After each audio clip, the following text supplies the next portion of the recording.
are now game on. So let's see who's here for the moment. I just need to set this up so that I can see the chat at the same time. Well, we should have things up for you as well. Thoughts on that idea, okay? Thoughts on what, sorry? The idea I was describing a few minutes ago. You want me to get something ready so you can do that? Yeah, why not? Let's have a look at it. We can do this in the half. Apparently we're streaming. Excellent. No, we are live right now, yes. Okay, so we've got a couple of people in here at the moment. I'm just setting up. As you can see, we've slightly changed the way that we're doing things. I'm just going to tilt this for a second so you see this. Like, we've got this funky microphone, so we are going a little bit all out on production values and stuff like that.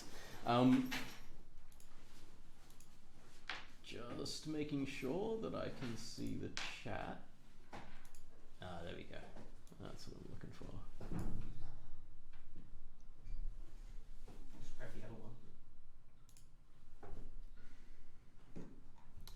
All right. Let me open up my VLab so that I've actually connected to something.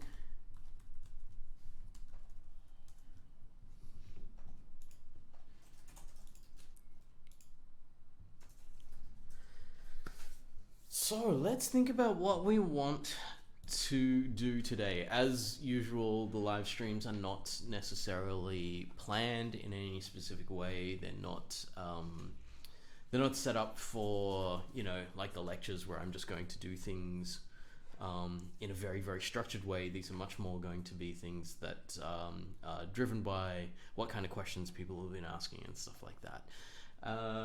Just to make sure that everything's going okay, can people hear me fine that I'm speaking right now? Because we've just set up a new microphone for this, so I just make sure everything is like, everything sounds okay in the stream. So everyone comment in chat if they can hear you. Yeah. So we do have a few people in there. So anyone, if you can hear me, yep, Alvin can hear me. That's good. That's a good start. I'm going to assume that most other people can hear me then. If one person can, then at least it means my audio is going through. Hi Alvin, hi Ben, nice to see you. I'm just gonna move my console window so that it doesn't get blocked there. Right, okay, so what are we looking at today? Let me open the floor first because I actually don't have any specifically planned content or anything. So let's open the floor first to any questions, especially if anyone's got any questions on techniques or other stuff like that that might be used for the assignment. If you have any questions about that, you can fire them off now, and I'm happy to work on things to show people stuff. So if anyone's there right now and has things that they want to ask about, feel free to type that in the chat, and I'll start with those things.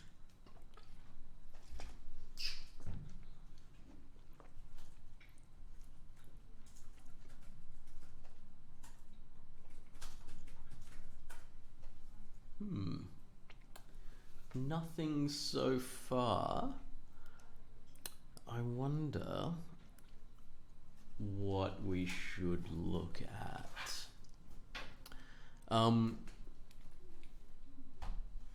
Right, so Alvin's saying that in classes we've been having some trouble with 2D arrays. I wonder if we can do something simple with a 2D array. Let's just look at the basics, right? Let's make a 2D array and, Ben, we're not going to use pointers yet because I think there's no use in the moment for me talking about pointers because I haven't laid down the theory of what pointers are. So if I just start working with pointers now, I think it's going to be more confusing than it's worth. So we're not necessarily going to talk about pointers during this live stream, but I think my plan is to teach the class about how to use pointers next week. I'm pretty sure that's in my plan. And so week after next live stream, we can do stuff with pointers. But for example, at the moment when we're working with arrays and things, we're going to just treat them as arrays and not necessarily like there's any pointers involved or anything. So I apologize. I mean, I can answer that question at some other time when maybe it's just you and me talking or something like that, but I won't necessarily do it on the live stream because I don't really want to confuse the course content by skipping ahead and then going back again later. So when I talk about something like pointers, I want to introduce them in a lecture where I can be like, okay, here's the whole theory, this is the reason that they're used, and this is the way that they're used. So yeah, but we'll get to it eventually. Okay, so Alvin's still talking about 2D arrays. Is anyone else in there at the moment? I'm trying to, hang on, just trying to get my display up that tells me how many people are here at the moment. There's only 3. Scroll up. Hang on, what's going on? Scroll down to where the like dislike button is. Yeah. Just keep scrolling down. Oops. Oh wait, there we go. Cut off number. Hang on. 7. Alright. Can I suggest maybe you try doing boxes with arrays? Because that's kind of like the problem solving stuff, but it's not exactly an exercise. Yeah. The boxes, or maybe like checkerboard would also work. Yeah, I think that could be interesting. Okay, so I don't know if people can hear Tom now. Now that we have a new microphone, you might actually be able to hear Tom's advice for things as we're going. We're looking at one question that we had from people on Piazza and stuff was what kind of thinking process and stuff like that goes into doing things like the challenge exercises? Like, how do we get started breaking down that challenge into things that we can work with? And so we might, I don't know if we're going to do both of these at once. Actually, you know what we'll do? We'll do some 2D array stuff. And what I'm going to do is I'm going to approach that in the same way that I might a reasonably difficult question on something. So let me, oops, typing in the wrong monitor. Go to my COMP1511. I don't think I have a directory yet for this stream, so I'll make the directory stream 3.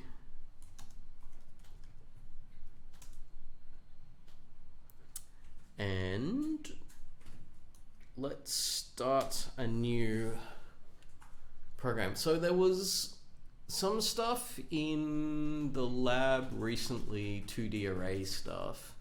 Oh, actually, let's make a 2D array for a chessboard. So let's build up a chessboard from nothing, and then we'll print it out as, say, black and white squares for the moment. So we might even use the way that paint.c is going to do things. You know what I'm going to do? Actually, no, I'm not going to start from paint.c. We'll start from scratch. But if you put it in like Canvas, you can run Canvas on it and see the paintboard. Yeah, I could run this in Canvas. I'm not sure if people can hear Tom at the moment, because with this microphone, you might actually be able to hear Tom and you hear his advice and stuff. And we might even actually get to a point where we mic up other people as well and things. I don't know, that could be interesting. Anyway. Interview style. What's that, sorry? Interview style. Interview style, and so people will actually ask me questions, and then, yeah. Okay, so let's call this chessboard, and I'm going to say manage a chessboard using a 2D array. It's made by me. I mean, it's probably going to be more info here, but for the moment I don't know exactly what I'm doing with this yet, so I'm just going to build it and see.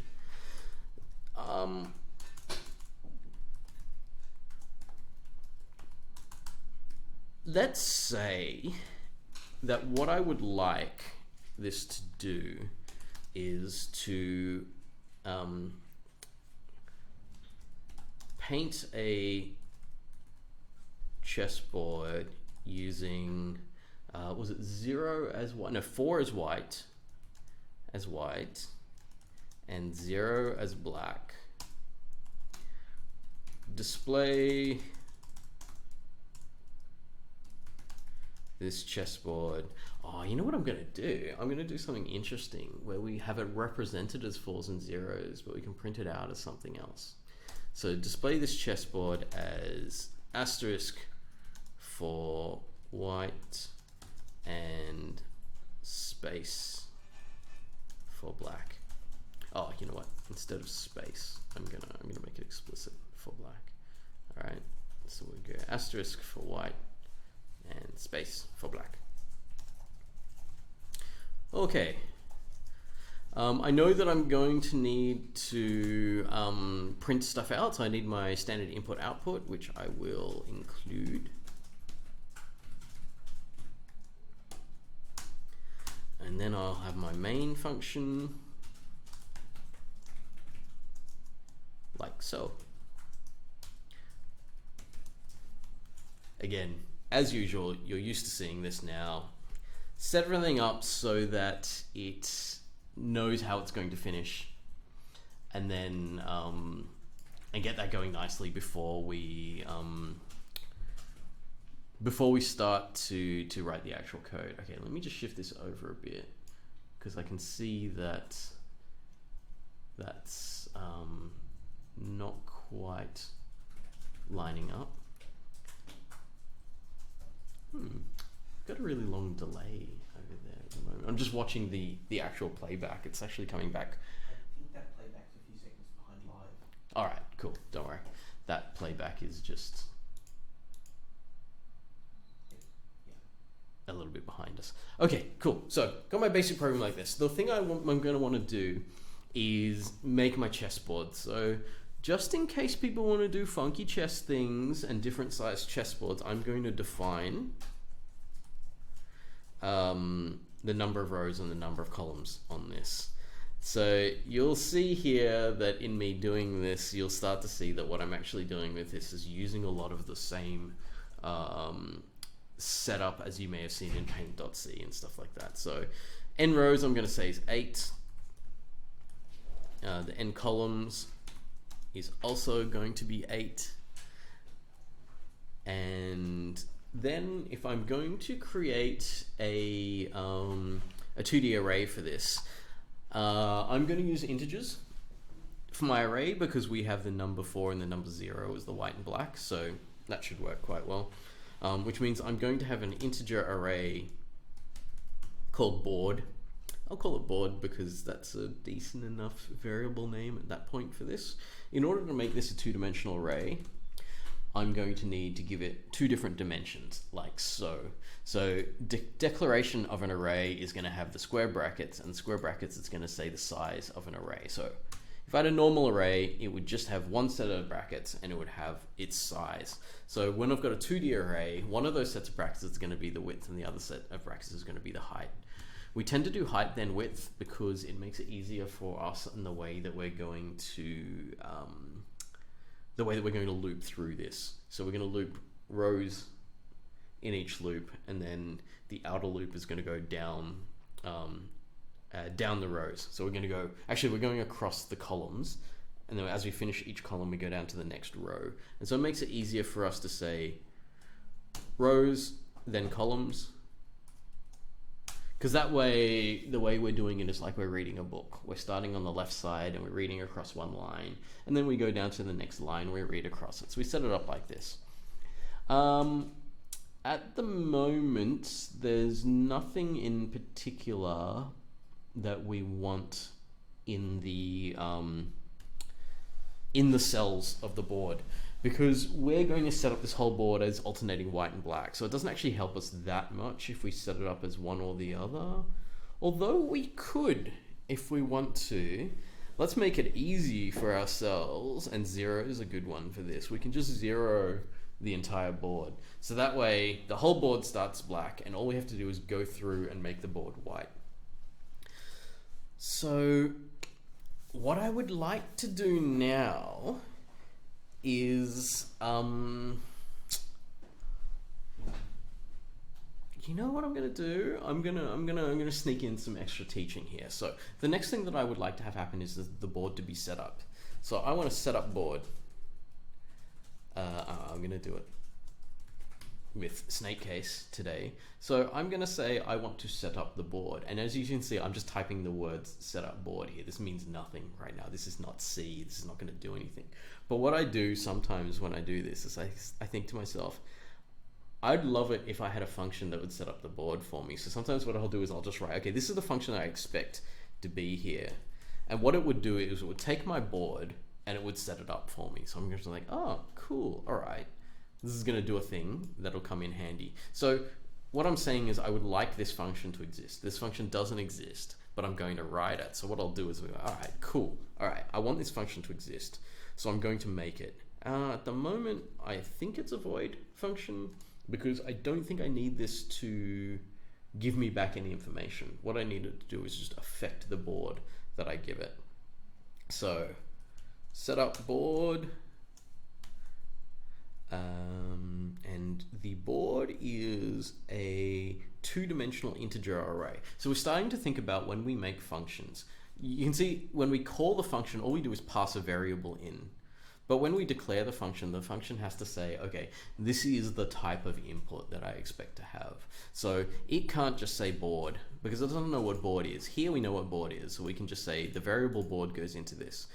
When we say the function's going to work on a type of thing, what we're actually saying is I need to declare in the function itself what kind of input it takes. So it's going to take a two-dimensional array, and internally of the function I'm going to call it board. It just so happens this is the same name. It doesn't really mean anything in particular for this to be the same name. They just so happen to be. If I wanted to call this chessboard, or I wanted to call this, I don't know, something really silly like X, excuse me, this function would still work fine. The internals of this function would call the 2D array whatever it wants to be. Out here in our main where we're calling the function, we're going to pass this array in like this. So it's not really super necessary either way for this to be the same name or for it to be a different name. But I'm going to call it the same name because it's the same concept at this point. So that is the declaration of the function there, but it won't really do anything yet until I define it. What I might also do, because I don't really like this, this is like, this could take in any 2D array, and taking in any 2D array is actually really dangerous. So what I'm going to do is actually specify that this is going to be exactly this size. Oh. You can't have two empty things. Tom's reminding me that this is actually not even going to compile because it won't even be able to deal with an array that is of an indeterminate size, especially in the 2D like this. So if I say this is a really specific array that's going to be specifically this size, this will work. Okay, so now that I've got my definition of the function, that means I will be able to call the function. It doesn't mean the function will do anything yet. If I compile this at this point, we're still going to get an issue where it's going to say you call the function, but there's actually no body in there. Actually, let's have a look at this. I think it's often a good idea, especially when we've got time to just sort of explore options in the live stream. Let's look at compiling this now, because as you can see, this is incomplete. So the definition of the function is there. The function is being called here, but because we don't have, sorry, the declaration is here, but the definition, what the actual meat of the function is, its instructions and stuff is not here. And us not having anything here means that we don't even know what this function does. So I thought it'd be interesting to actually compile this now and just have a quick look and see what happens. So let's DCC chessboard. Oops. I'm just going to call the output file chessboard. Ooh. Undefined reference to setup board. Linker command failed. Linker is actually a kind of a C keyword in a sense. It's part of the compiler that tries to join up code to other code. I'm just like really like sort of glossing over this in an example. But what we're getting here, DCC is explaining to us, which is nice. By undefined reference, compiler means that you've called a function set of board that doesn't seem to be implemented. If that function has in fact been implemented, maybe we've forgotten to to point to the file that we were trying to use. So we're actually sometimes going to get this error if we use printf and we forget to include standard input output. Sometimes that won't even work. It'll actually be a worse error than that it doesn't even know what printf is. But what we're getting here is the fact that we have an undefined reference. So that means we have this definition here and we've called it, and so we've referred to the function setup board, but setup board doesn't actually exist. We've built the pattern for it, but not the actual function itself. So when this gets called, it goes looking for the code to run. And so it goes looking for it, going, okay, yeah, it's defined here, except there is a semicolon, so there's no code to run, and it looks through everything and it says, well, there's nowhere where I can find those keywords setup board that you said were apparently able to be used here. So what we get is an error saying we couldn't find it, so we couldn't link these together in order to use them. So we're going to need to create the actual function, setup board. I'm actually going to just quickly copy paste this because this is going to be the same thing here. Should point out that this is not the only way to throw an array into a function, but you know what I'm going to do? I'm going to make sure that we show this, because I think this may already have been in your tutorials last week. Were we working on arrays and functions last week or this week?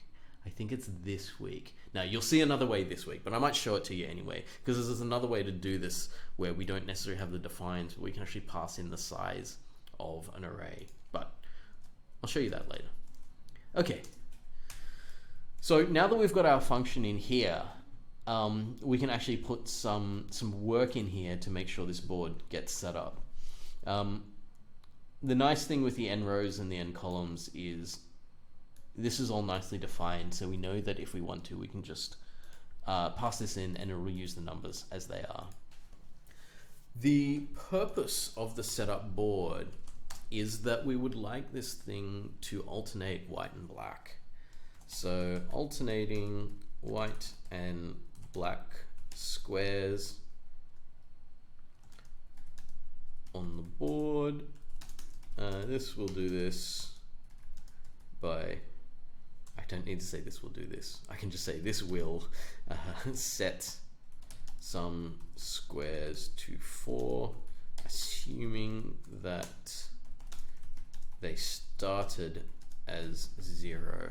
Okay, so this is what I like to see as a comment for a function, right? So we've got this sort of overall, this is what it's going to do. It's going to end up with alternating black and white squares on the board, but then it also has some details going, okay, this is exactly what it's going to do. It's going to set a bunch of them to 4, and it's going to assume that they all started at 0, and we're going to guess that because it says alternating, that these are going to be alternating. So the next thing that we want to do here is we want to think about how do we go about alternating these. Was this a challenge exercise, Tom? I think that the chessboard was a challenge exercise.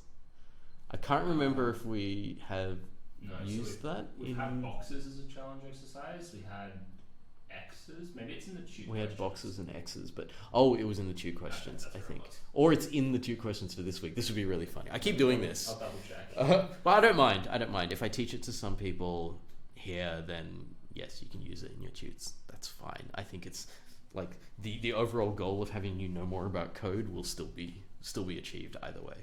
Not in this week. Okay, so in order to set up this board, what I want to do, and this is when we're talking about this idea of problem solving, this idea of, I'm going to add some white space so this is closer to the middle of the screen. When we want to decide how we're going to go through and flip half of these squares to white, the first thing that we're going to do is we know that we're probably going to need to just kind of scan the entire board. We're going to need to have to look through the entire board. So the first thing I might do is say, okay, let's just look at every square on the board before we start figuring out exactly how to flick some of them over and some of them not. So my instinct for this is that I'm going to need this. It's a 2-dimensional grid, so I need to do while loops on both the rows and the columns. And that is going to allow me to walk the 2D grid. So it's going to allow me to do that line by, ooh, I'm going to do this from your view. From your view, it's like this. Line by line, like that. And so if I think about that, definitely going to be 2 while loops. All right, so we've got our double while loop. One of them is going to go across the rows and the other is going to go across the columns. So int row starts at 0, and I'm going to say we're going to loop on the rows until the rows are just a little bit less than the number of rows.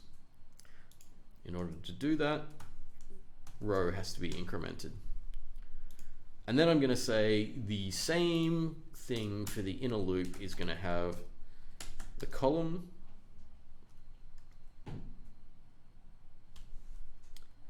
and while the column is within the number of columns, I feel like I should say it like that more. Like while this is within this. So the number of columns is the limit, and the looping is always within the limit. It never goes up to the limit. Because I think that might be a nice way for people to understand this.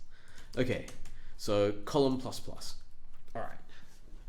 So the nice thing is, okay, what I know I can do here is I now have the ability to go through all of the possible indexes for all the squares in this grid. So row is going to go 0 through to 7, column's going to go through 0 through to 7, and that's going to end up looking at all possibilities. If you think about way back earlier on in the course when I was just doing while loops and we didn't have any arrays, I did a particular exercise on dice, which was give me all of the possible rolls that 2 dice can make. What I was actually doing there when I did the while loop inside the while loop there, you could actually think about this as me doing a 6x6 grid and walking every single square on the 6x6 grid. So this way we can think of, yeah, okay, all the options of 2 dice is like saying all the squares on a 6x6 grid.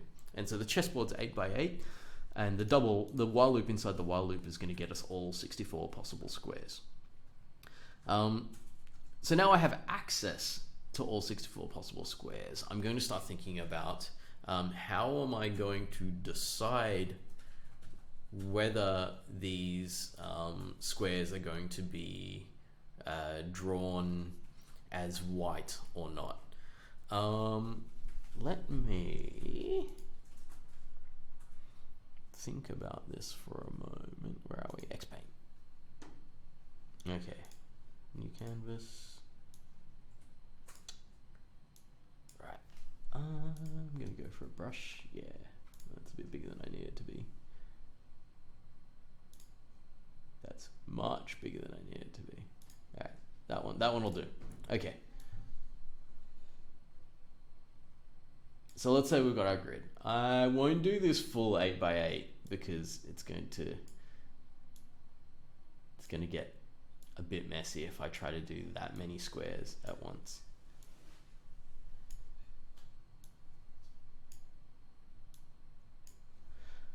So I've got my, I should have given myself some more space here, but anyway, there's my 0, 1, 2, 3, for example, and that's not going to fit there.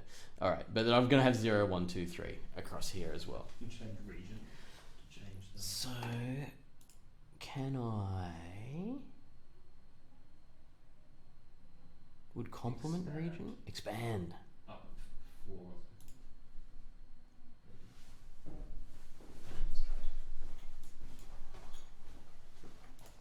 Let's see what that did. That didn't do anything. Oh, maybe I had to select a region first. No, it's all right. It'll be fine. We'll just do it like this. Okay, so if I'm going to switch colors, something like this. So here, this is 0, 0. This is 0, 1, 0, 2, 0, 3. And here we have 1, 0, 1, 1, 1, 2, and 1, 3. Okay, so let's have a look at this. When I'm thinking about alternating these, I'm thinking about some kind of if statement that is going to let me decide whether or not one of these is going to be white or black. And I want these to be alternating. I want them not only to be alternating in a single row, because a single row alternating is not too bad. Because what I can do with a single row alternating is go, let's just do odds and evens, right? So the odd numbers are going to be black and the even numbers are going to be white, for example. So I'm going to use red here. So I might have this one. Oh. And this one to be white. In which case, on this next line, I want this one and this one to be white. And likewise here, here, and here, and here. Don't have to go into too much detail in these. Now what I'm going to do is I'm going to look at this and say, is there some nice way that I can tell for certain which of these is going to be white and black if the information that I have about them is going to be really, really what I would call programmatic? The information is going to be based on, in here, I am not going to know the alignment of it. I'm not going to know whether it's in a corner. I'm not really going to know where it is vertically aligned with something else or something like that. But what I am going to know for sure is which row and column it's going to be in. So I'm always going to know the numbers for the row and the column. And if we go back to my paint, you'll see that, oops, that one, you'll see that I do know these numbers as well. So this is one of the ways that I like to solve problems sometimes, is I like to draw a diagram of what I think things are doing. And then I try to look for patterns in it. And I don't know, I've already kind of decided what pattern I'm going to use here, but I want to show it to you because it's actually really cool. So here I've got evens and odds. So the even here is not going to get changed. The odd is going to get changed to white. Even's not going to get changed. Odd's going to get changed to white. And here, like if I'm talking about, this is just talking about the second number. And here it's actually an even that's going to get changed and an odd that isn't, and an even's going to get changed and an odd that isn't. The interesting thing about this is if we take the rows as well, so this is a 0 row, and then a 0 row with odd numbers, and then a 1 row with even numbers. 1's actually an odd number, and 0's an even number. So I can do something really funny with this. I can add the rows and columns together and then see if they're odd and even, because that means that every time I add the row to the column, it's going to change whether it was odd or even. Because if I add the 0 to all of these numbers, it doesn't change them, they stay odd or even. But if I add the 1 to these numbers, it flips whether they're odd or even, which is going to get us this wonderful flipping between whether it's the first one or the second one that gets colored in. And so if I want to, I can say, is 0 plus 0 odd or even? Then it gets black or white. Is 0 plus 1 odd or even? And it gets black or white. Then I come down here, like I do the same for all of these, and I can say, is 1 plus 0 odd or even? Then it gets black or white. Is 1 plus 1 odd or even? And then I can just go through, and if I add all of these together, I'm going to get the evens will stay black and the odds will go white. And this way, it's actually going to give me this nice pattern like this. So what I'm going to be able to do is boil this whole thing down into like actually a really, really simple if statement. So let's come in here and I'll show you how I do that. So if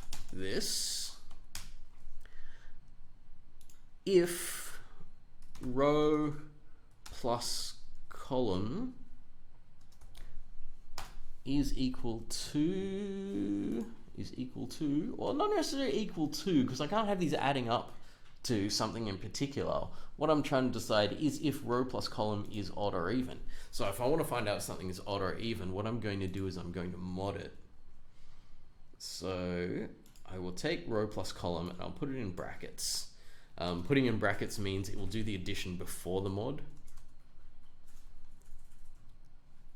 And I'm going to mod that with 2.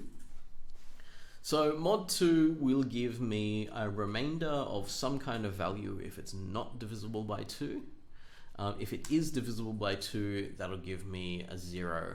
So what this is doing right here, is it will equate to 0 if it's even.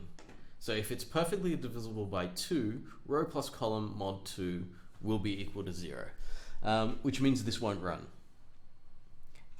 But if this equates to any other number, which is actually going to be a 1 or a -1, but in this case, because we know that we're going from 0s to 8s, it's never going to be negative, because we know we're only going to give positive values to this.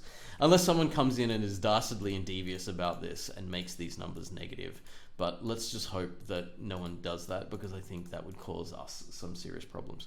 Having said that, if they were negative, these while loops probably would never run. So let's not even bother with that, that possibility for now. Sometimes when I'm going to do something like this, and there's some maths like this in here, I might actually say something like this.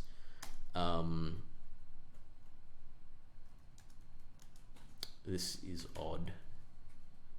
That sounds really bad, doesn't it? That sounds like me saying, I don't know what my code is doing. This is odd. I'm going to make this nicer and say row plus column is odd. There you go. Oops. I'll spell that better. Yeah, If you're really concerned about that, you could make a function. Yeah. In that operation. I could even do that. Oh, that's all good. Yeah, Tom's also suggesting if we want to, we could turn this little thing into another function, like a little helper function, just to be like, okay, confusing maths, let's just take the confusing maths out and turn it into a function called alternating square or something like that.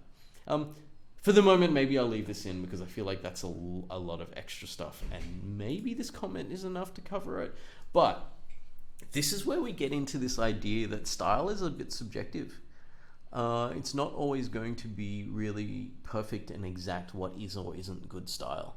So I think that what Tom's suggesting there, which is actually decent, is anything that's complicated maths that is hard to read could be pushed out into a function for no other reason than just to make your code more readable. And there's nothing wrong with just spending a bit of time to make the code more readable, because generally it'll save more time in the long run. I'm going to leave this like this for the moment, because I think that this is just enough, maybe, you know, and it's like a sort of, it's like a border call here, like it could be one or the other and it'd be fine.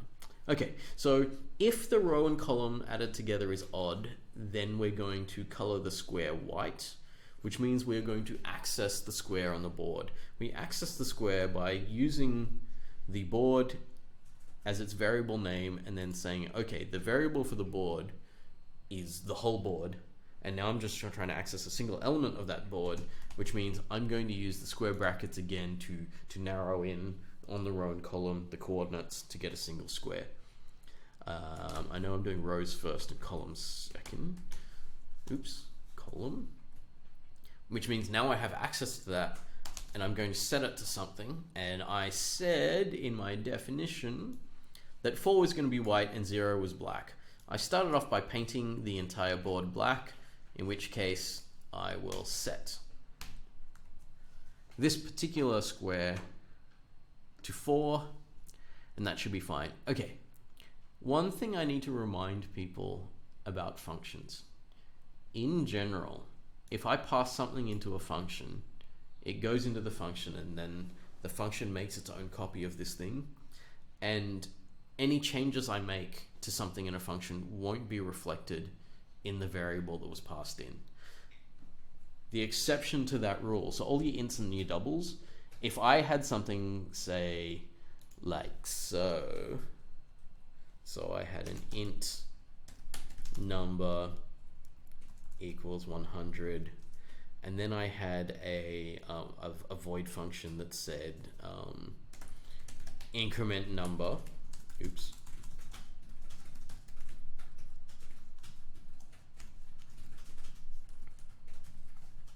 and I passed in function.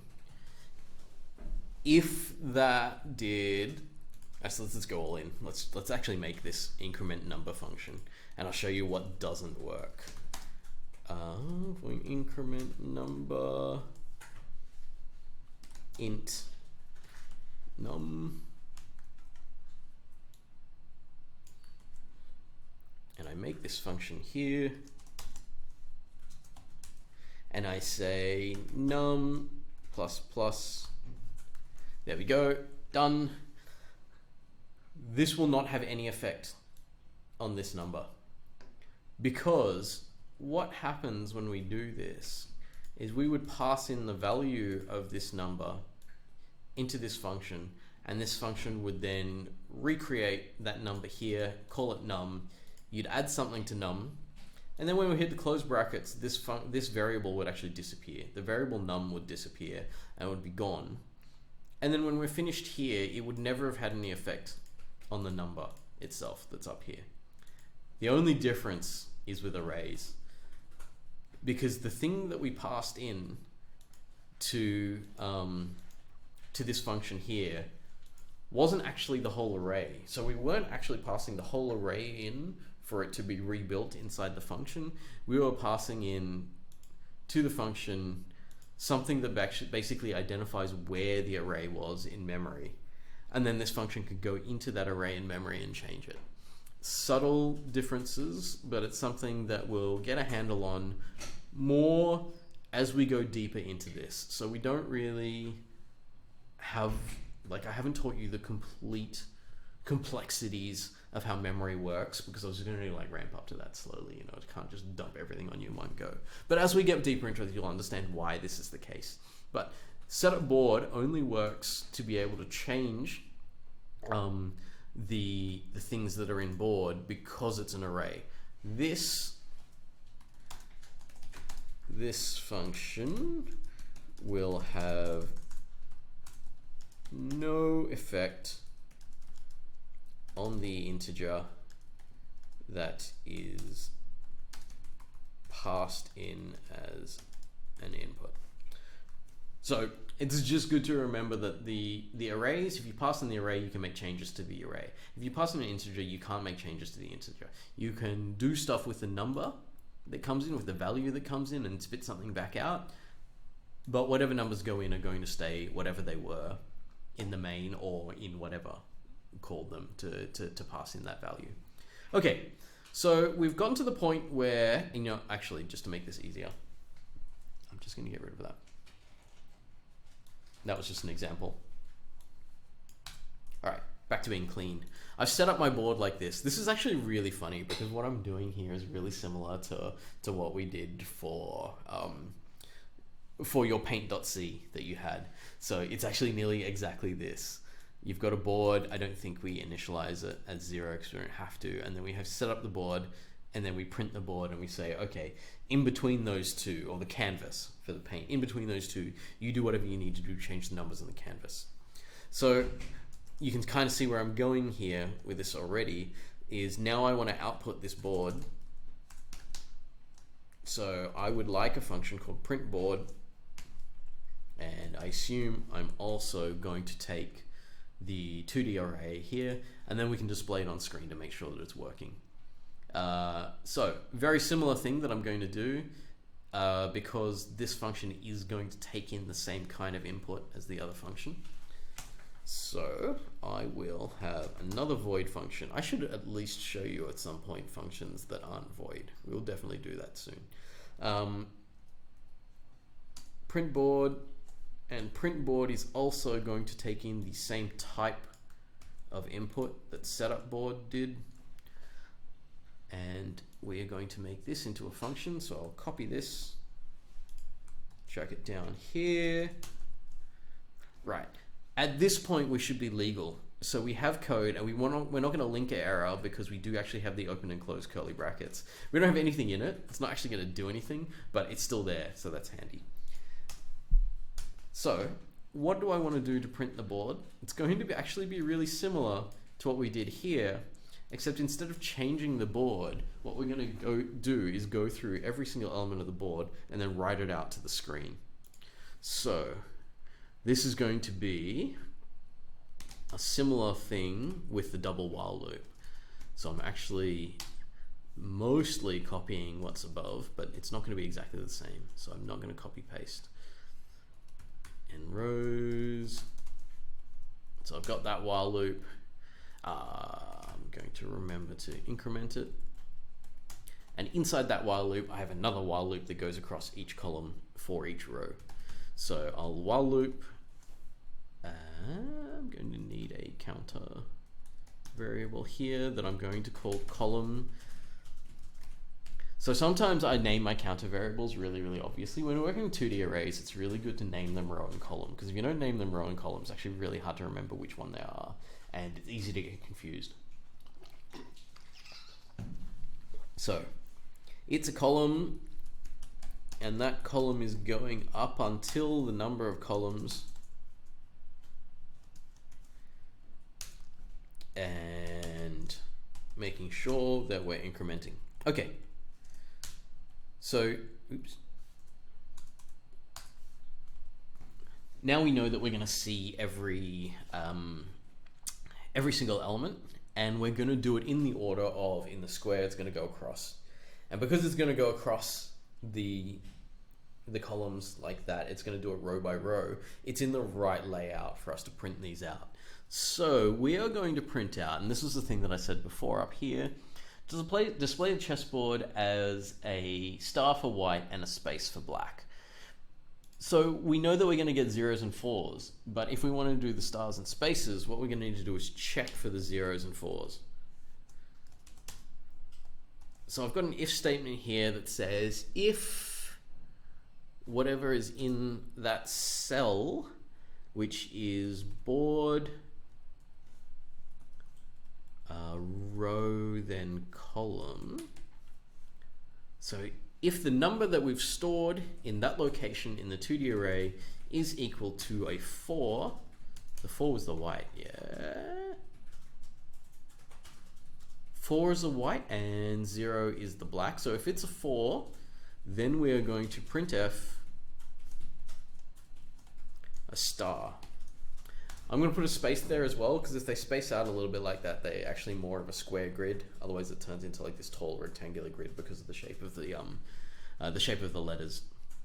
So we're going to print out the star, and if it is not a 4, so this is actually just sort of assuming that there's only 4s and 0s. We're going to do that for now because we set this up to only be 4s and 0s.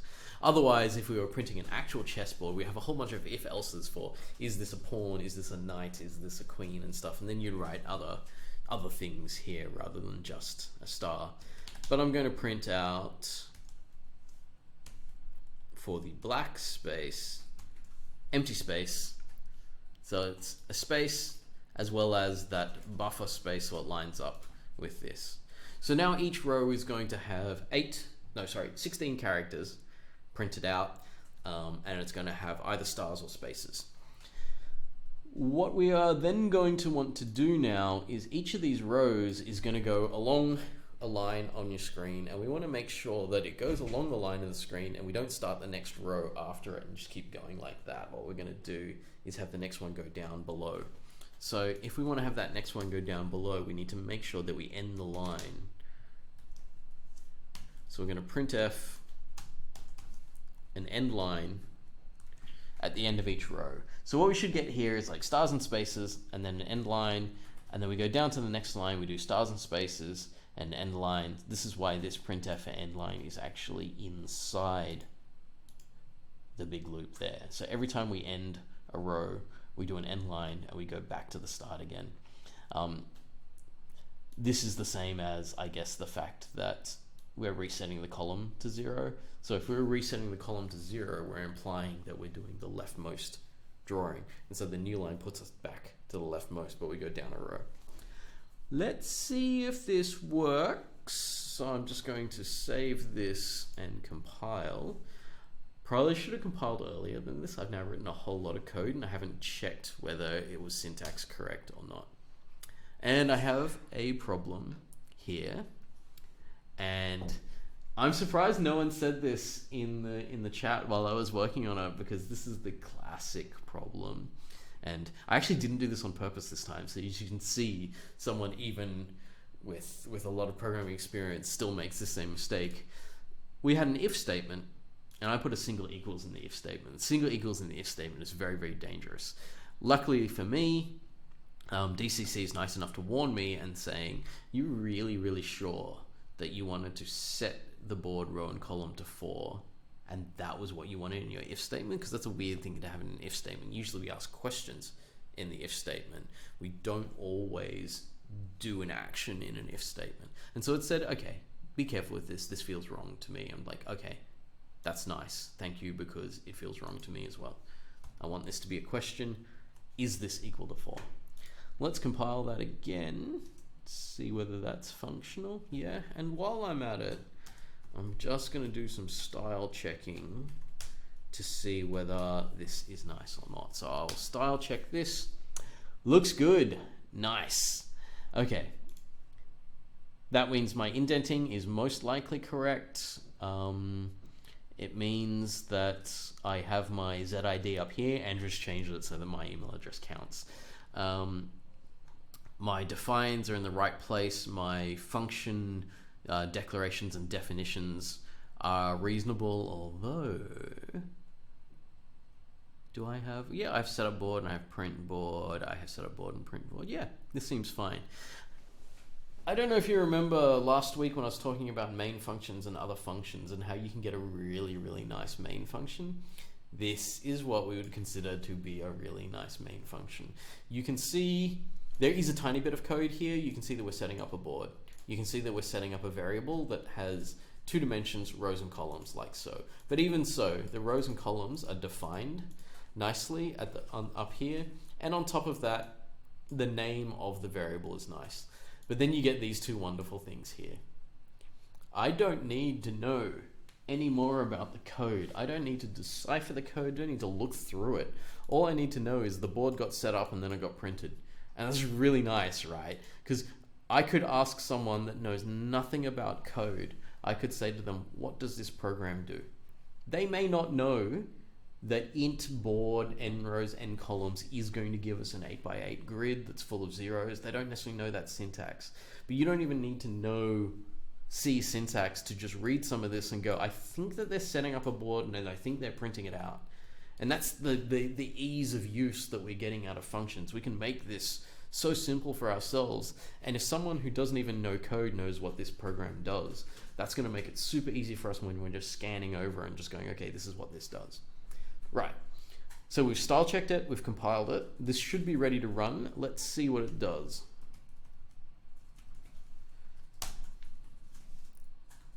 Nice. Okay. So what we're getting there is spaces and white, black, white, alternating black, white, black, white. It doesn't look entirely like a chessboard because, you know, it just kind of needs a border around it and the stars don't fill the space entirely. But we could also pipe this thing into our canvas thing and see how it looks. Either way though, what we're getting out of this, which is really nice, is we know that the alternating black and white that we created was going to work. Tom, can we pipe this into canvas if I've called it chessboard? It's a different program, isn't it? You can put it into canvas, but as long as you're putting out 4s and 0s. If you put in... yes, so yeah. Put it through canvas just to see what happens. Oh, okay. Let's try. So Tom said I can try putting this through canvas, but canvas is actually going to expect stuff like 4s and 0s. So canvas, this attached to the assignment, is not going to expect this. So...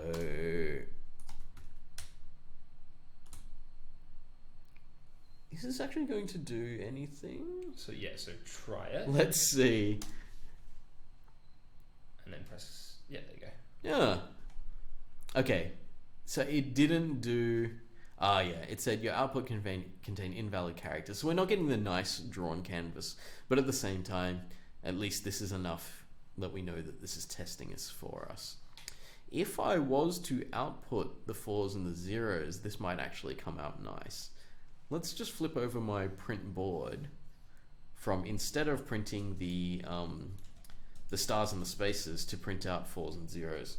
So I could, this is a really, really kind of dodgy brute force hack here that I'm just going to change these back to 4s and 0s. What I really should be doing is just printf that as a %d, but I'm going to change this back to 4s and 0s just now really quickly to see whether this works. There's spaces as well. We don't want, oh, do we? We do want spaces because the print command that usually is in your paint.c that you've got has the spaces in already. So I'm going to put these into 4s and 0s and compile again. And I'll do a quick test of just running it to see whether those 4s and 0s are coming out. Okay, 4s and 0s. Let's run this through Canvas and see if it likes what we're doing. So 1511 Canvas chessboard.c. I mean, this is like really not working as intended. Like, we're not expecting to throw in a completely different program into Canvas. This is just me trying to see if we can get it to display in a different way for us. Yeah, it did. So there's my chessboard. It is a little confused because the Canvas program was, as you can see by these borders, it was expecting us to use the right size canvas. But even without us using the right size canvas, we've actually got this chessboard here, and it's working reasonably correctly. So this is great. Tom's happy because I don't think he was ever expecting. Like, Tom wrote the canvas, and he was never expecting me to throw in a completely different 2D grid into this that had nothing to do with what he expected from the 2D grids from your assignments, your paint.cs.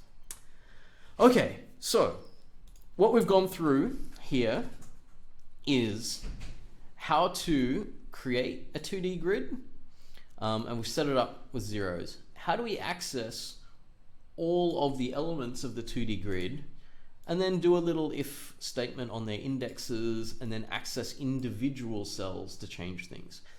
We've also come through here, and I'm going to put these back to spaces and stars because that's what I said at the top I was going to do. And we've come through here, and we've been able to test cells and print things out based on that. So you can see that one of the key elements of working with arrays is to be able to while loop through the arrays. And again, one of the key elements of working with two-dimensional arrays is to be able to loop within a loop to get to every cell in a grid. The other thing which I was happy to show you is how we can make our main nice and neat by pushing functionality out into other functions.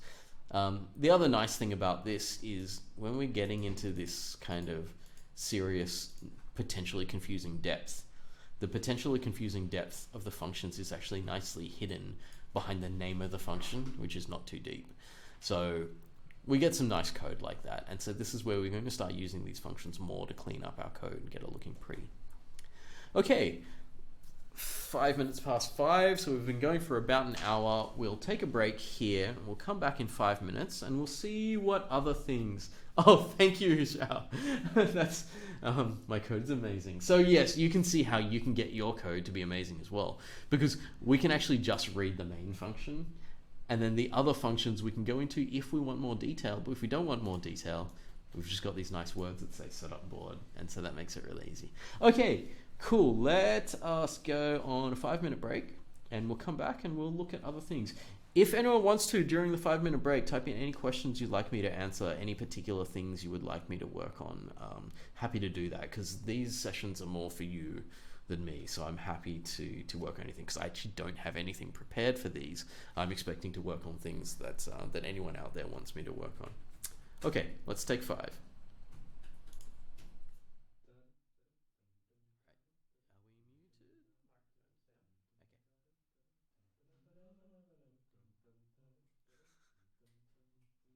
I don't think we're actually muted. It looks like this is still going through. Well, that's interesting.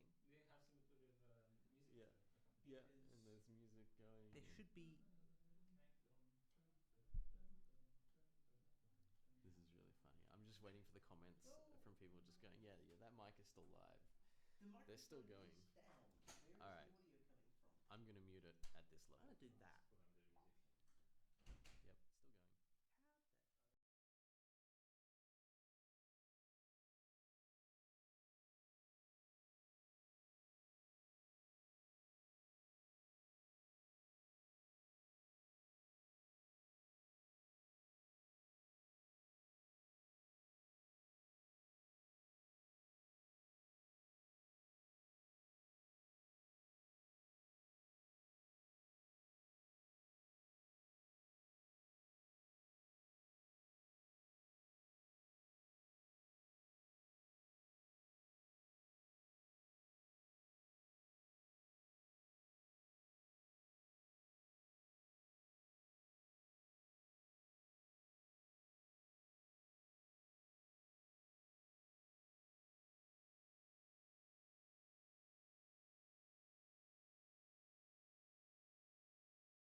I think I might. Okay, we're back. Okay. I'm just getting my production team here, setting up the microphone next to my face. Okay. Let's try to think of what to do next. Let's just see while there are people there watching. Is there anything that anyone would like me to go over? I know that someone was asking in Piazza about, like, can we get Mark to break down the approach to a challenge exercise? I figure since no one's necessarily asking anything right now, let's try that. So I've got Tom and Jashank here, two of the subject staff, and they were throwing possible ideas at me for things that might be interesting challenges. What do you think? Tic-tac-toe? Yeah, I think. Okay, so one of the challenges was to get a working tic-tac-toe implementation going. Or let's go a little easier than that because we've only got an hour. Given an Tic-tac-toe without crosses, maybe? Or yeah, I was thinking just given an input of an input of 9 integers, say whether it is actually won or lost. Tic-tac-toe, right? So this is part of what you'd need for a tic-tac-toe simulation game. So let's start that. Tic-tac-toe.c. What's going to be more important in the code here is also going to be me thinking about what is or isn't going to work for this kind of thing. So let me take you through my process for solving a problem like this. So the thing that I don't do in the beginning, the thing that I don't start with is writing code, because I don't really like writing code if I don't know what the problem is and I haven't thought about the problem space and the solution. Because if you just start writing code, then yeah, okay, you can have some code, but you have no guarantee whether that's going to work or not. So one of the first things that I'll do is I'll start writing down ideas. I would, let me open a browser, and I'd go tic-tac-toe. This is especially because I have not been given at this point a really clear specification. Let me write that out so I know exactly what I'm doing. And this is something I might do in my code file, because having comments in your code file that remind you exactly what question you're answering is actually super, super useful. Okay, so a tic-tac-toe checker. This program takes 9 integers as input. We're going to use integers because we've been using integers all along. So I'm going to specify it by writing it down. 0 is empty, space. 1 is, oh, that's awkward. I've just used 0 as an empty space, and one of the players is 0. I'm just going to use 0, 1, and 2. Yeah. Okay. 1 is a mark from player 1. 2 is a mark from player 2. Right. So it's not noughts and crosses at all, because there's no noughts and crosses, because we don't have noughts and crosses yet. We just have integers. So I'm going to have 0, 1, and 2. This program needs to output whether either player has won and which player won. So what we want to do is find out if either player has won by finding out whether any of the 3x3 possibilities of a line, so vertical, horizontal, or diagonal, has happened for either player. So I just Googled tic-tac-toe and I was like, okay, the X is here. Ooh, what's playing against me? Oh, I'm gonna have to be smart about this. Bound to lose. Google's playing against me. No, I'm not bound to lose because I went first. So there's something about tic-tac-toe, and this is a game theory thing, and who wants to get really, really deep into this, you can talk to me about it later.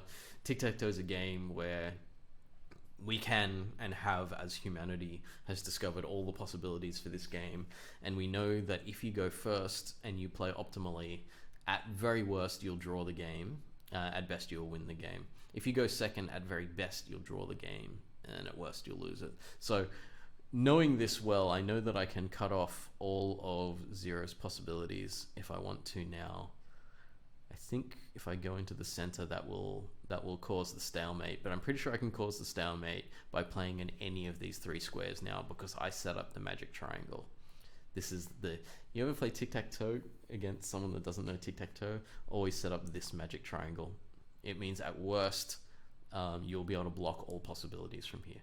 This is completely unnecessary, and you didn't need to know this, but the live stream is for entertainment as well. So if I put this in here, they'll be forced to play there, and stalemate. Anyway, let's try to get this to a situation where one person actually wins. So I'm gonna play a little bit stupid. So here's an example of a winner. Oh, I wasn't actually hoping that would disappear like that so you couldn't see the board anymore. Either way, what we want to do, and I'm going to switch over to go back to Xpaint.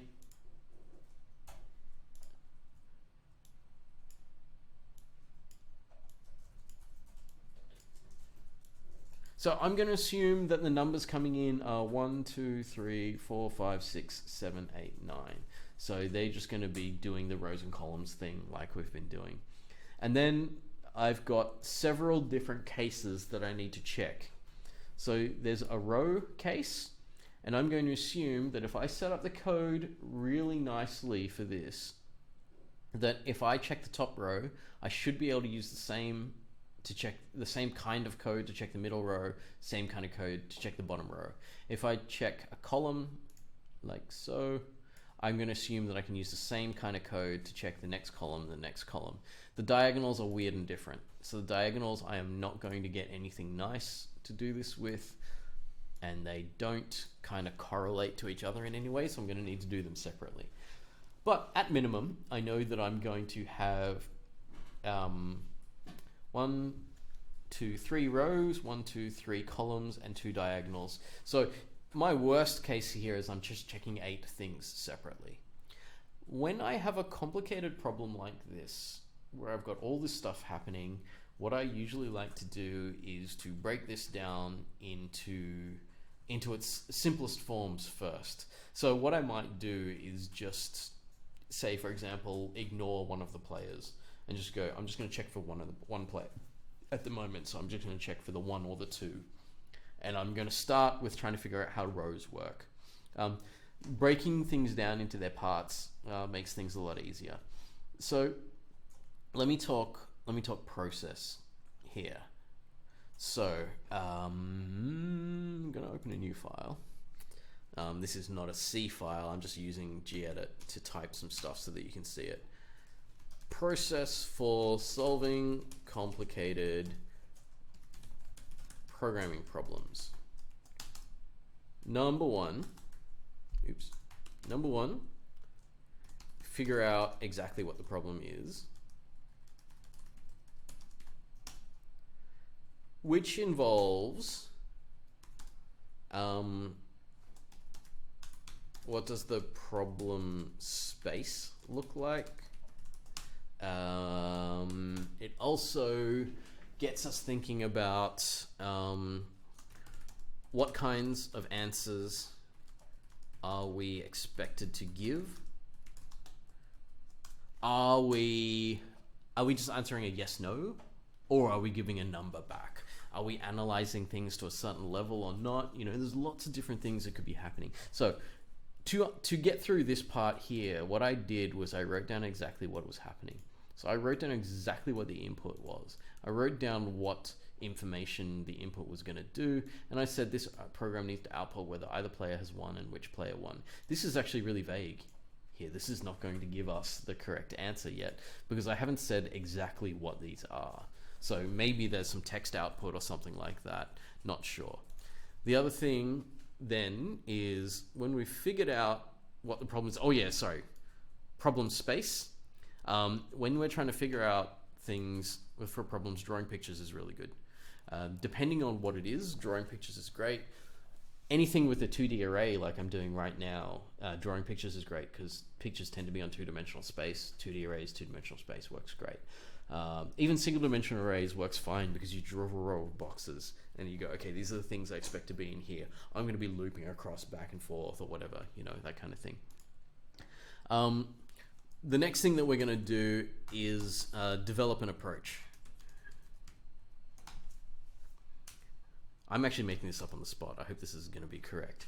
So when I'm developing an approach to a problem, I'm going to say, what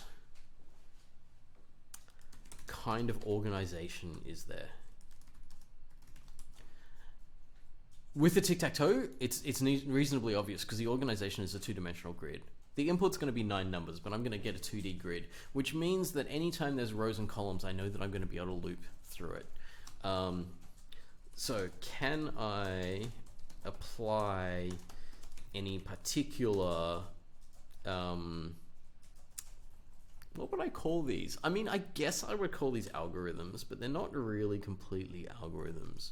So what I'm talking about here is, if I know that my data is in an array, then I'm going to be thinking about the fact that I'll be looping over that array. If I know that my data is going to be given to me as a sequence of numbers, then I know I'm going to need to read them in and do stuff. So it's like, what are my building blocks that I'm going to use to get where I'm going with this? So when I start to think about, oops, I opened something on my other window there. Okay, so when I'm thinking about this, I'm thinking sequences of 3, rows and columns should be easy to loop through. So I'm going to do this multi-looping kind of thing. And then the diagonals might be like super explicit. All right. So are there any tricks to the data? Any symmetry or other shortcuts? When we have this here, we can see that there are. So the checking for a row to see if everything's the same in a row can be done for multiple rows. So I know that I can loop the same thing over and over, and that should be fine. Then break the problem apart. The nice thing about this is the tic-tac-toe one's really, really good for breaking apart.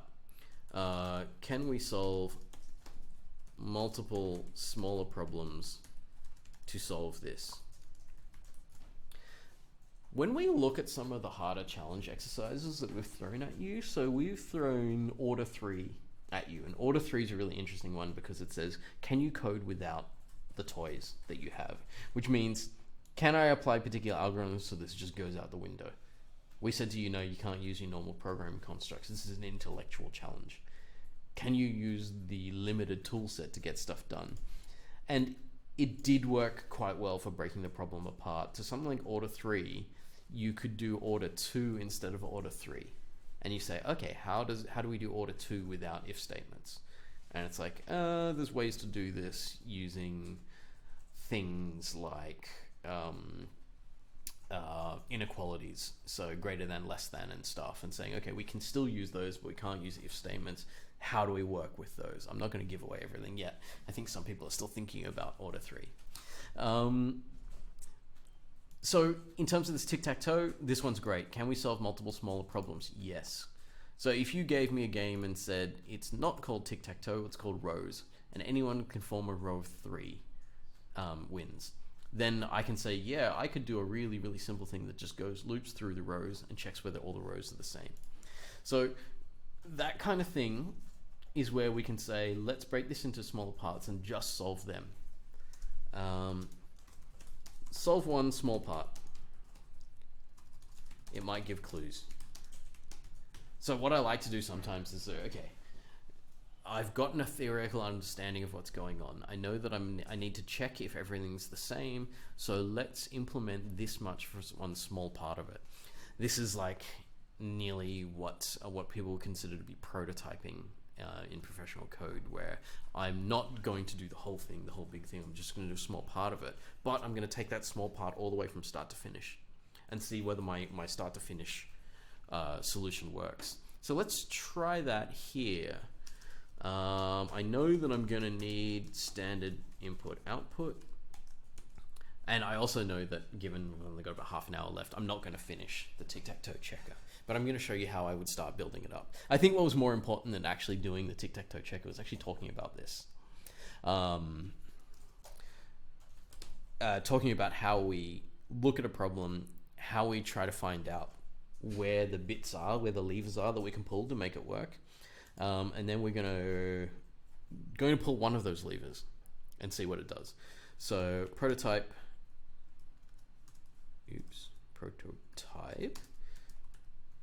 a small solution to part of the problem. Actually, I won't bother saving that for the moment. So you can see that if we consider this to be a lab exercise, and you got a 2-hour lab, I've actually just spent half an hour just talking about it and writing stuff down. For like, depending on the difficulty level of what you're doing, that can be a reasonable amount of time. It could even be not nearly enough time to get a full understanding of this. But what we're trying to do is build up our understanding in small achievable chunks. So first, we figure out exactly what it's supposed to do. You don't want to go in and start delving into the depths without understanding the problem. And then we go, all right, how do we approach this? What is the way that this problem is? And the more problems you see, the more you'll get a handle on this. And then we break it apart and we attempt one small chunk of it. And then once we've attempted one small chunk of it, completed our code for that, we should then know a lot more about the rest of it after that. So let's go back into our code and do that. Standard input output, I've got a main function. Just correct that. And the main function returns 0. Okay, so the first thing that we're going to get is we're going to get 9 integers as input. We've been told we're going to get 9 integers, so we're going to assume that we have 9 integers for the moment. Because tic-tac-toe, yes, you can play tic-tac-toe with more squares.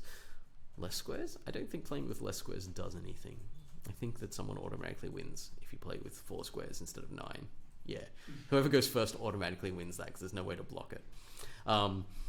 And if you play it with on a 4x4 grid, then yes, I think that works. You're pretty close to playing Connect 4 by that point. But anyway, let's not worry too much about that. But I'm going to define width. Oh, no.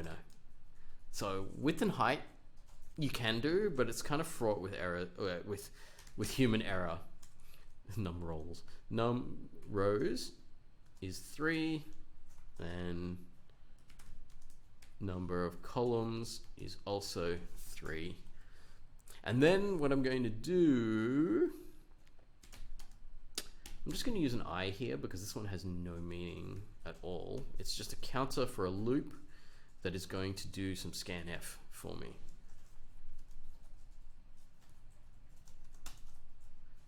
And you see this funny thing that I'm going to do here. While I is less than n rows multiplied by n columns. So I could do another define, which is like total number of inputs, but like I know that this thing's 3x3, so I know that like I can use that to remind myself here that I is less than the total number of squares.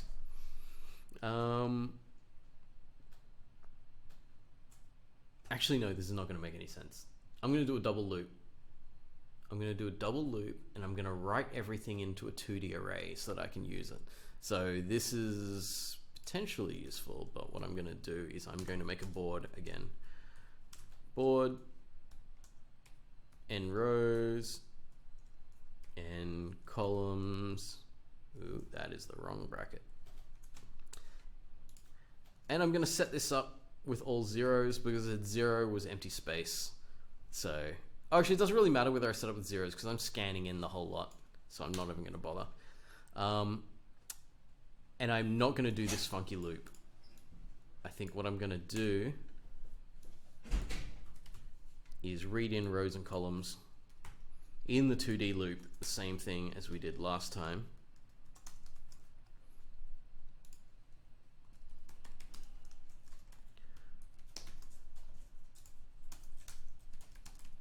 So this is very, very similar, as you can see, to my last one. The rows are going to need to increment, as are the columns. And then what I'm going to do is I'm going to scanf and put it in what I consider to be the right place for that number. This is something that we would need to check on at some point. We need to do some testing to make sure that we're reading in the right thing. I'm going to do rows of numbers each at a time. So scanf, it's going to be a decimal integer, and the location of where we're putting it is in the board at a certain row and a certain column. All right, so when I've done this, my board should be populated with whatever state the game is at any particular point in time. If I wanted to be nice about this, I would probably put all of this in a function the way I did before, and it would be like scan board or something like that. In fact, I don't know why I would say if I'd be nice, I'd do this. I'm just going to do it. So it's a void function because it doesn't have any information it needs to give back to us. It's just doing a task for us. So scan board is taking in a board. Just copy paste that. And it's a board of integers like so. This is totally something that you can do in your code. So you can be coding and you'd be like, okay, I did all this stuff. And then you can think, oh, this is a lot of stuff and it's starting to indent pretty far in and stuff like that. It is also slightly undocumented and it's not really clear about what it's doing. You've got to read all the way into here before you realize what it's doing. Why don't I replace this with a function? So this is the kind of thing that can go in your head where you're going, oh, okay, how am I going to make this nicer? Copy that. Put that in a declaration. Did I say declaration? Definition. It's really awkward though. There's two concepts both start with D. Then I'm going to take this code, copy paste it, well, cut and paste it into here, and wow, I don't think I even need to change anything because I named these the same thing. Yep. All right. So scan board with the board. At this point, I'm pretty sure that what I have here is a 3x3 tic-tac-toe board in this format of zeros and ones and twos in a 2D array in my program. So because it's now in a 2D array in my program, I can now work with it. So as I said, I'm going to prototype something really simple. So the first simple thing I'm going to prototype is just check a row. As you can see, the way I'm going to start doing these things more and more is do them in functions rather than anything else. So check row. Let me think about how I might want to use check row. I think I'm going to take an integer in. So I'm going to take an integer in for which row I'm going to check.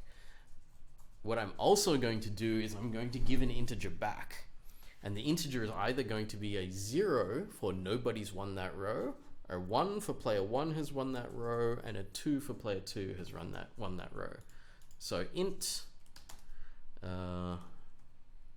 winner equals check row of 0. So this is me like super prototyping where I'm just like, I don't even care about rows 1 and 2. I'm only going to check row 0 for now. So I'm just going to see if this tiny bit of code works, and then you know, like I'm going to test it, make sure it works, and then add it to other things for my solution later.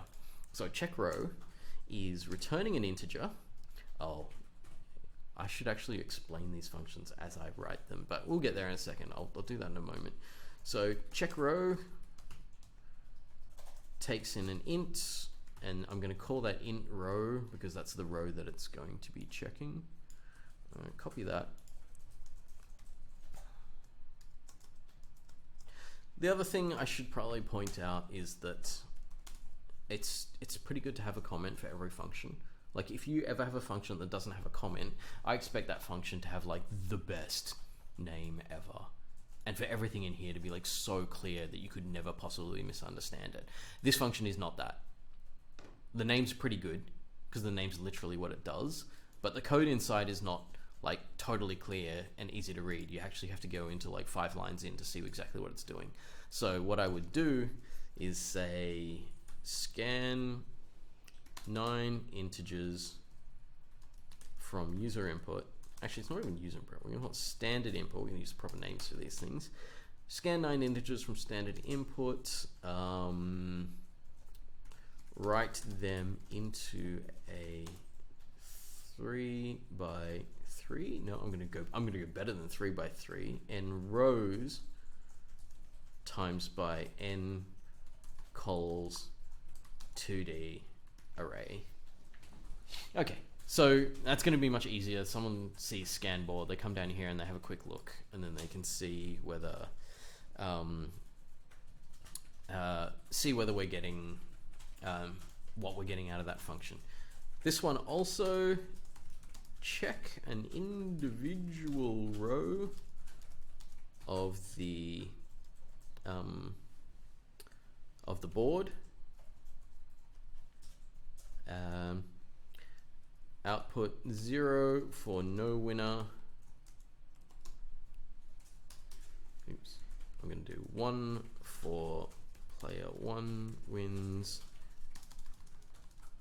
2 for player 2 wins. One thing that I'm not sure how careful I want to be with this. I think I might want a length here. Actually, I don't need the length because I've got n rows, n columns defined, and n columns is how many elements there are in a row, so I won't bother with that. Okay, so check row is going to go along the row and see if everything is the same, and if it's all the same and it's one of the players, then that's going to be who's won that row. Sure, we are going to loop along using an I. Let me just get some space there so you can see it easily. I'm going to say while I is less than the number of columns, I'm going to need to check whether it's the same as all of the other things in its row. So, okay, I'm going to do this in an interesting way. I'm going to say int player 1.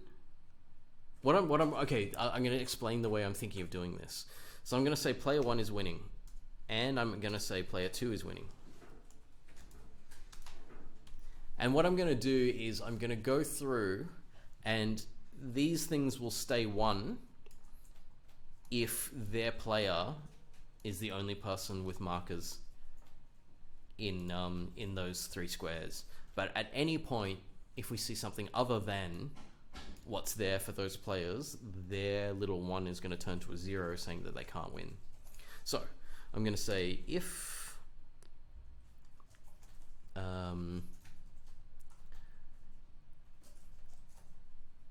oh, interesting, I need to read the board. So I didn't even think about that. I need to read the board here, and if I need to read the board, I can't see the board.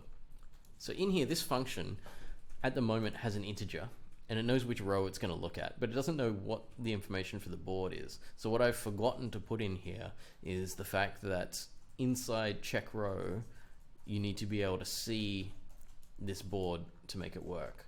So I'm going to add that as an input to the function. This is also, I think, really good because like you're kind of seeing that instead of me being prepared with exactly how this function is going to work, you see me thinking it through, and you see me going, oh wait, I have to change what information this function needs for it to work. So I can't check a row of the board without knowing what the board is.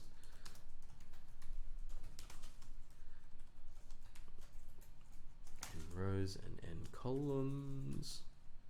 Oops. Oh, I was hoping that would autocomplete for me. There we go. N rows, n columns. All right, now I know I can access the I can access what's in there. So if board, and I know which row I was checking because it was given to me already. Board row, and the column is the I that I'm working through. I'm actually going to change the order of these. So I've got these flags for player 1 and player 2 winning, and then I have the looping I. So you can see how I put some white space in there just to separate this, because if I separate it a little bit like this, it's easier for people to read. So like this is a whole programming construct on its own. These two are data that the program's going to use, the function's going to use. So if that board row I is equal to 0, that would mean that neither player could win, because you can only win if you fill the entire row with your values, which would mean player 1 is now set to 0. Oops, I need to spell that right if it's going to work. Or player 2 is equal to 0. Else if, so you can see that I've got 3 possibilities here. It's going to be player 1's marker or player 2's marker or empty. So I've checked for empty, and I'll check for player 1's marker. So if board row I is equal to 1, then player 2 could not possibly win. So theirs gets changed to 0. Else, or do I want else or else if? Am I assuming that no one will ever give me the incorrect input here? I'm going to play it safe and say that I'm going to check this explicitly just in case. Like this is like, in a sense, future proofing. So what if we did this with 3 players? Then I'd want this to be really explicit. So if player 2 managed to mark it, then player 1 can't win here. So now I've checked for all possibilities for 1 square. And so by the time I finish this while loop, player 1 and player 2 may have been set to 0. If there's a condition that stops them from winning there, they'll get set to 0. I'm assuming, I am actually still assuming here, because I'm only checking for other things, that if it wasn't any of the things that would set it to 0, it's one of the things that leaves it as 1 so that they win. So at the end of this, we should have 1 or 0 players with their flag still saying that they've won. I'll show you some cool stuff. Actually, no, let's just go with what this is for now. So I've got to remember my iterator incrementing there to go along. When we get to the end of this, we can check for player 1, player 2, like so. So if player 1, else if player 2. So this is a cool thing that we can do here, right? Because I said these things were 0 and 1, which means I can just put them into if statements. I don't need to say if player 1 is equal to 1, because player 1 is acting like a 0 or 1 thing there, because its only values are going to be 1s and 0s. So if player 1, then the integer for the check row is going to be 1. So I'm going to say if player 1, return 1. Else if player 2, return 2. I'm going to show you a trick. It's a cool trick, and I've told you a bit about functions before, saying that if we say return on a function, the function will immediately end and it will give back whatever value it had. And the cool thing about this is, in this case here, the second we see an empty square, we don't actually have any possibility of player 1 or player 2 ever being able to win that. The only possibility we have at this point is that it's a 0. So I can do this cool thing here. Second we see an empty square, we don't need to check any of the other squares. We know at this point that no one can win. So we just go return 0 here. So we have our 3 possible return values. If any of the squares is empty, then we return 0. If player 1 or player 2 manages to stay flagged as 1, then they will return their number. And if neither of the players are able to return their number, so this is if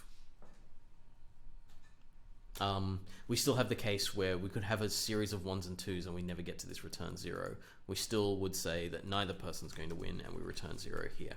So now we have something that can check a single row and it'll tell me whether no one has won or whether one of the 2 players has won. Okay, so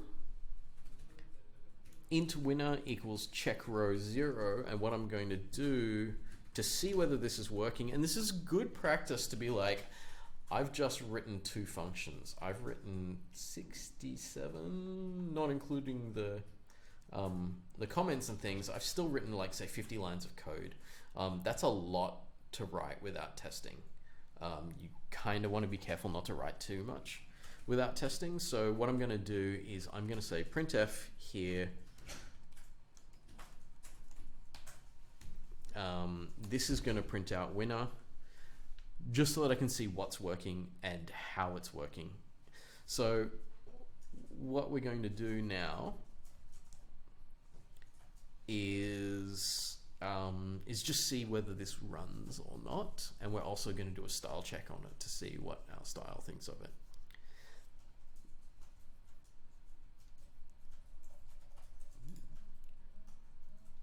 Okay, gonna clear this, and what was the name of our thing? Tic-tac-toe. All right, let's do a style check on tic-tac-toe.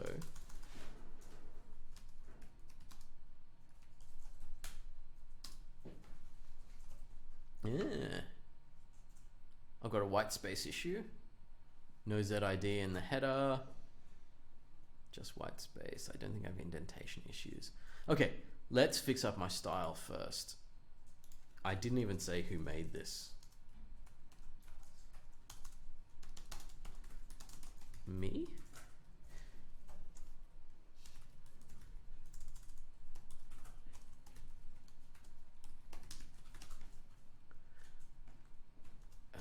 What are we looking at? Ooh, July. July. Anyone see that coming? Came out of nowhere. And I have some white space issues. Where were they?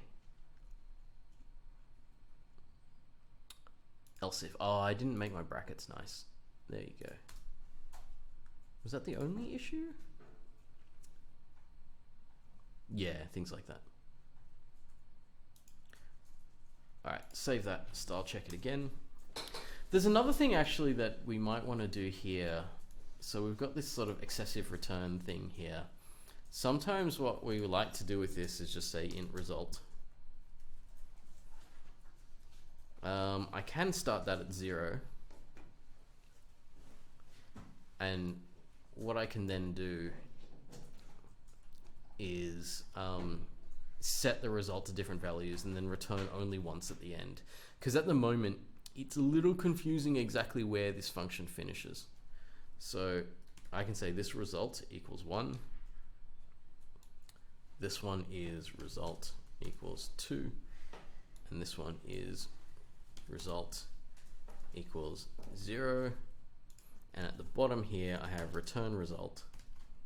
Sometimes doing like this makes it much easier to read, because you can see like, okay, we're setting the output to these things, and at the end, we're giving the output. So I might even do it up here.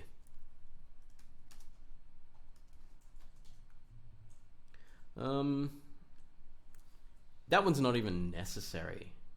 I think, no, actually I'm gonna leave that one the way it was. I'm gonna let that one pop out of the function early. Okay, I'm going to need to style check that again. Looks good. Did I save that? I saved it. All right, now we're going to compile it and see if we got lucky and it works first go, which is unlikely. Tic-tac-toe. That's the output file. The input file, tic-tac-toe.c. Oops. Too few arguments to function call. Expected to have 1. That's a nice error message. That tells us exactly what's happening. So 24, I tried to give check row one argument, one input, and it's expected to have 2. So line 24. Line 24, winner, check row 0. So remember how I started writing this and then I went back and changed what information it was going to need. So now I need to make sure that when I call the function, I give it exactly what it asked for. If you don't give the function exactly what it asks for, it won't be able to give you an answer. All right, let's try that again. All right, that's potentially working. Let's run it. Tic-tac-toe. So I didn't have any prompt for my user for this thing, so sometimes you do, sometimes you don't. It kind of depends on whether programs are going to be attached to users. I mean, usually you would, but okay, I'm going to give this a grid. So let's just give it an empty grid for starters, because sometimes what we want to do is actually just test this on the simplest possible input. The output is 0. That's not bad. So it's saying that because the input's all empty in that first row, no one wins. Let's check the obvious things for one person winning. And the answer is 1. Okay, so check row is working for one person. Let's see if it works for the other person. You can see what I'm doing here, piece by piece, is checking all the simple things. So I've checked for all the positives. These are the outputs I expected, and now I want to check to see if this works for other things as well. So let's say the people were in a squabble over that line. I should get a 0 as a response to this. Yep, output 0. You know what I'm going to do? I'm going to change this to output so it's a little easier to read. Put an end line after that so that we can see it more easily, and I'll compile that again. All right, let's check and make sure it works if one person got something in there and the other person didn't. Should still be, hey, look what I did. Is this gonna work? Is this gonna work?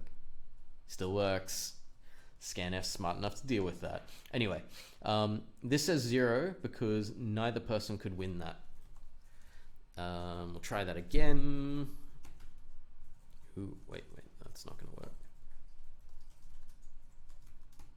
So this is player 2 got one of those marked, but not both. Cool, that's also saying 0. So we've tested the case where they're in conflict, and we've tested 2 cases where they're alone but they didn't complete their line there. We've tested the case where no one got in, and we've tested the case where both people win. We're reasonably sure about this now. I'm never going to say totally sure because we tested 100 but not 001 or other things, and I hope that there's no problems there because I'm looping, it should be fine. 020 we checked and that was also reasonably fine. So I would be in a position now where I'd say I have a very small part of this solved.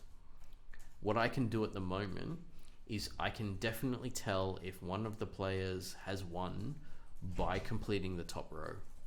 But that's the only thing that I can say. I can also say that neither player has convincingly won on the top row as well. So there's some things that I can do with that. The next thing that I would want to do is say, let's check all the rows on the board. So if we want to check all the rows on the board, instead of calling check row once with a 0, I can see that, and this goes back to me using this intuition that I had about the board, that if I checked one row, I should be able to use the same code to check the other rows. And you can see how I actually built this specifically to say check this row. So let's put this in a little loop here and say int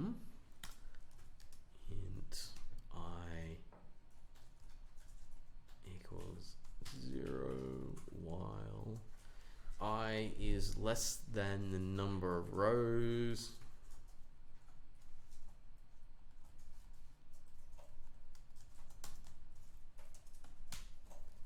I'm going to check row on I and board. and that output is going to go into some kind of value. Int row winner equals check row this. I don't need this int winner anymore because that was one row only. But what I might actually do here is I'm going to have another integer called winner, and it's going to start 0 saying no one's won. And I'm going to say row winner is going to check all 3 rows, and then I'm going to say if anyone did win that. Sorry, my style here is a bit awkward. I don't want this to be, because I'm using snake case at the moment, I want to keep it all in the same case style. So if the row winner is greater than 0, so greater than 0 in this case means it's someone won. It means it's a 1 or a 2. So if the row winner is greater than 0, I'm going to set the winner to the row winner. If the row winner was anything else, then it wouldn't matter. And if the row winner is anything else afterwards, so say they went on the top row and then there's zeros in the bottom rows, I don't want to make any changes to winner. It's because whoever won in the top row still wins even after we've checked lower rows. This should be able to do for us the same kind of thing as the other functions, but this time it's going to be able to give us the winner for all 3 rows, not just 1 row. I'm at a point now where this is enough code that I think this should go in a function. It doesn't need to be all in here like this. So what I'm going to say is this is also going to return an integer, and it's going to check all rows, and it's only going to need the board. I'm going to need to specify what the board is, because this is a function. So n rows, n columns. I have used the wrong bracket again because I was holding down shift. I'm going to take this function, put it down here, and say check for a row winner on all rows. Oops, 3 by mistake. Output the winner's number, or 0 for no winner. And I'm gonna say, here we are, int winner. I'm gonna cut that out there. I'm gonna put that here and say this is going to go through, and okay, so this is the first time I've done this, and this is totally doable, and I haven't mentioned that this is doable. You can call a function from inside a function. So I have the function check row here. It's going to check a single row, and I have the function check rows, which is going to do check row multiple times. It's totally fine to call a function inside another function. In fact, once functions get too big, it is much nicer to move things into other functions. So you can have a function that calls all these other functions, and it gets going because it used the other functions. All right, so I have an integer for the winner, and I'm going to return that integer once we're done. So this integer is going to start at 0, and if it can find a situation where one player wins, then it will switch it over to that person's number, and then that will be the winner for all of the rows. And up here, I will scan the board, and then I'll say int row winner. It's not really rows. I'm just going to call it winner again, actually. It's a bit weird because it's the same as the variable in there, but it's okay because they're never going to see each other, so it's okay. Int winner is equal to check rows of the board. I have made an assumption at this point that only one person can win at a time.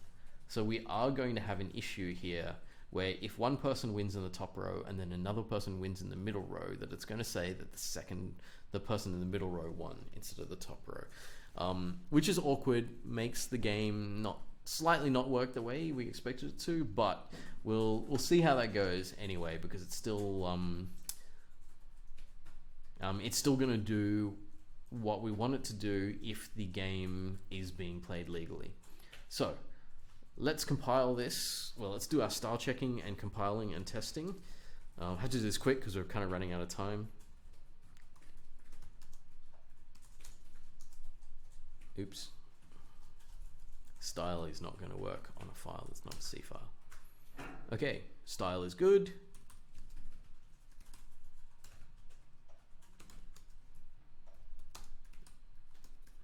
So I've got my compilation there, that compiled, and let's run this. So this should be able to see if someone wins on any row. So let's try this. This should say that player 1 wins. Uh-oh. Uh-oh, spaghetti-o.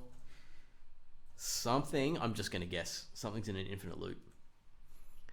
So canned that while I is less than columns, line 58. Right, line 58. In this loop here.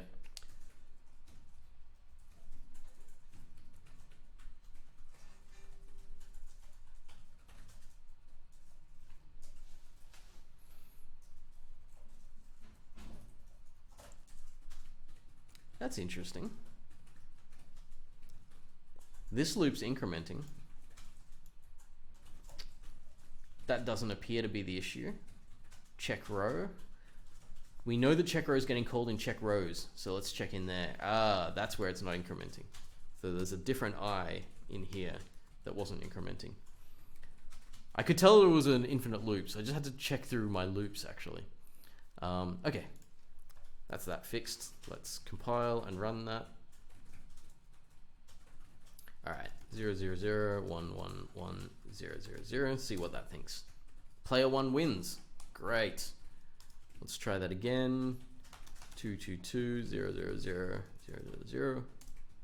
Yes, 2 wins. Let's make sure that it is not doing anything incorrect. No one wins if there's nothing in there. Let's look at another example, which has just got a lot of mixed rows, and then at the end one person wins. Ew. Oh wait, I didn't actually run that. I didn't press enter after typing in tic-tac-toe. Yeah. 1, 1, 2, 2, 1, 2, 2, 2, 2. Hopefully this will say player 2 wins. Yes. Okay. So I hope that has given you an idea about the kinds of things that we can do to try to solve a problem. So there's this kind of thing, which is like, okay, let's go through and find out what kind of tricks we need to do to get something solved. And this is how we prototype a small part of it, which is the check row. And then we build that up into a larger part by using check rows and doing it multiple times. And then you could do the same thing for columns, and then diagonals might be a little bit more complicated. But we're out of time now, so I'm going to wrap it up there. Thank you everyone for dropping by and taking part. I hope this helped a bit with both working in 2D arrays as well as doing things like how do you pull apart a problem to get it working. You're welcome. Alrighty, cool. I will see all of you tomorrow in lecture.